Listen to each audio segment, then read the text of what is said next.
Hello everyone! I'm doing a shorter review this week because my brain got a little overcooked and would like a break, so I thought I'd share my thoughts on a movie that we watched yesterday, which I believe several of you have seen, 2010's Monsters, which takes place 6 years after the arrival of extraterrestrials on Earth.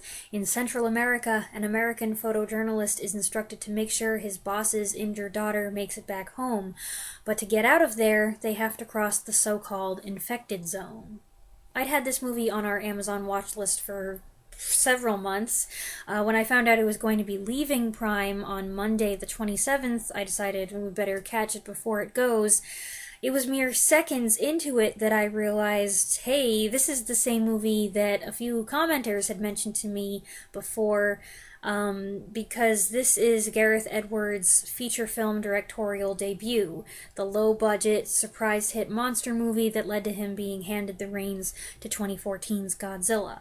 I'll tell you up front, I didn't love this. It's pretty well made, it's got a decent style, I was totally hooked by the premise, and it has a strong opening.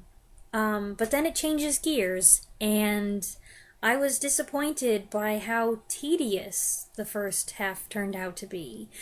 Because based on how the movie started, with ominous title cards setting the stage and promising scary alien encounters, and the first shaky night vision sequence seeming to deliver on that promise right off the bat, it seemed like this would be a tense, action-packed movie.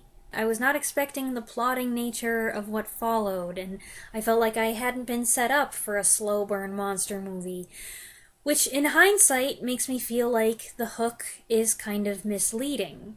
Not entirely, because we do get tension, and we do get some action eventually, but it felt like it took a long time to get there. The first half orients us to the world situation, but it mainly focuses on these two strangers getting to know each other as they move around Central America, struggling to secure safe passage back to the States before their opportunity to escape quarantine closes. If I wanted to be snarky, I could say a more accurate title for this movie would have been Monsters, but mostly just these two people. The actors are Scoot McNairy and Whitney Able, who were a real-life couple at the time. They divorced a few years ago.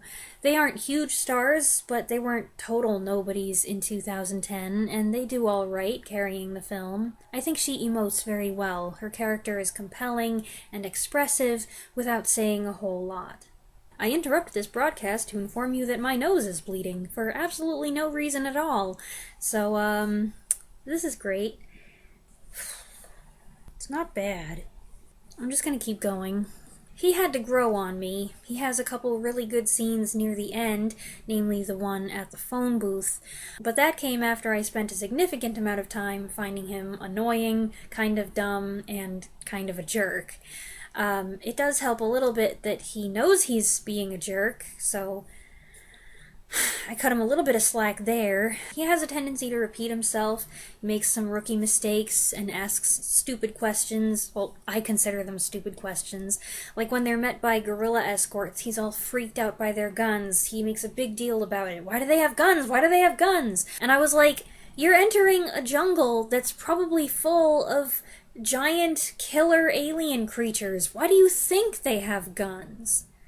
Both individuals have personal problems they're trying to sort out. They're each at a crossroads in a way, and this journey together leads to some introspection and self-discovery. What's particularly noteworthy about the performances is that it's my understanding the actors were working from a loose script. Gareth Edwards was the director and also the writer of the film, and the actors were given more of a guideline of what to say, so much of their dialogue was improvised. That is impressive. But I do think the dialogue could have been a little more dynamic. The actors themselves aren't quite charismatic enough to make run-of-the-mill conversation sound engaging. Edwards also was his own director of photography. Shots were set up on the move instead of predetermined. The movie was filmed in just 3 weeks with a 5-person crew, and Edwards, who started out as an effects guy, did his own visual effects. that is also impressive, and all of this definitely makes the movie more interesting from a behind the scenes perspective, and it makes me feel like I should be more lenient, more forgiving. I commend the hands on effort, which I'm sure took a lot of work and sacrifice, and I think it pays off because despite a lack of experience and money, he produced a well made film. Now, for someone who is familiar with Gareth, I don't know him that well, with Edwards' follow-up film, Godzilla, Monsters feels kind of like an audition tape or a dress rehearsal. In both movies, Edwards seems inclined to show the monsters as little as possible.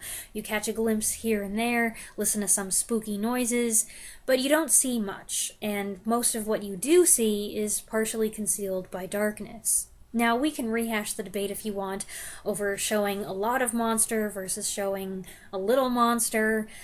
I would rather not, since some people have a tendency to get nasty and say that anyone who complains that there wasn't enough monster in their monster movie must be stupid and have a low attention span. I'm not having that here. I do not appreciate it when people get insulting. There are pros and cons on either side, and different reasons to go one way or the other.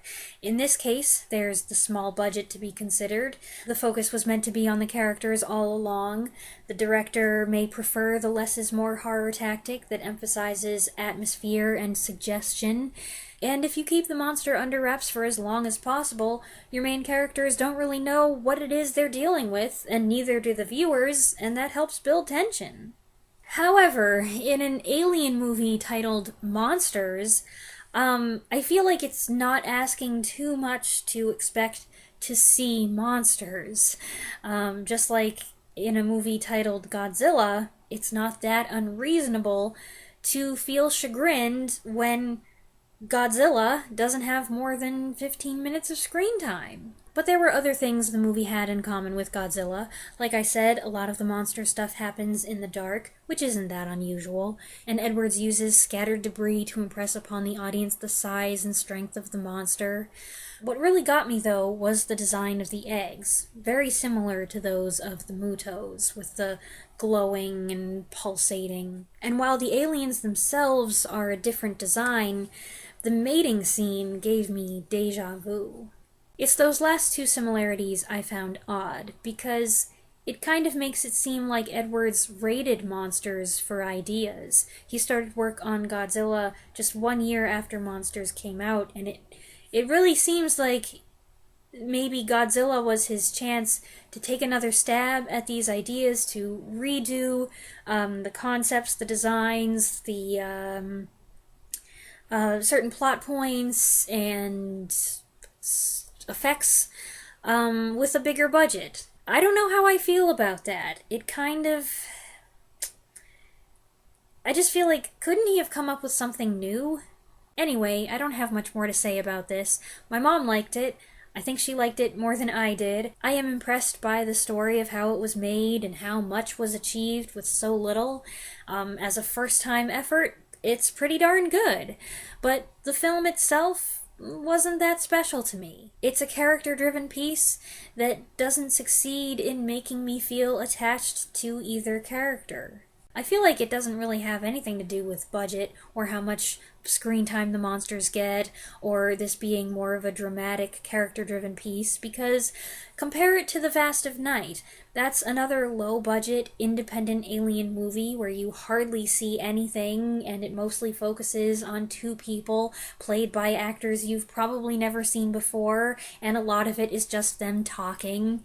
Yet, I love that movie. I did enjoy the second half more than the first. It was more stimulating, and I felt like the characters were finally developing and we were getting somewhere. But I think the whole movie could have been better. I came away with a feeling of dissatisfaction, a sense that a few things were lacking. One more thing I wanted to say.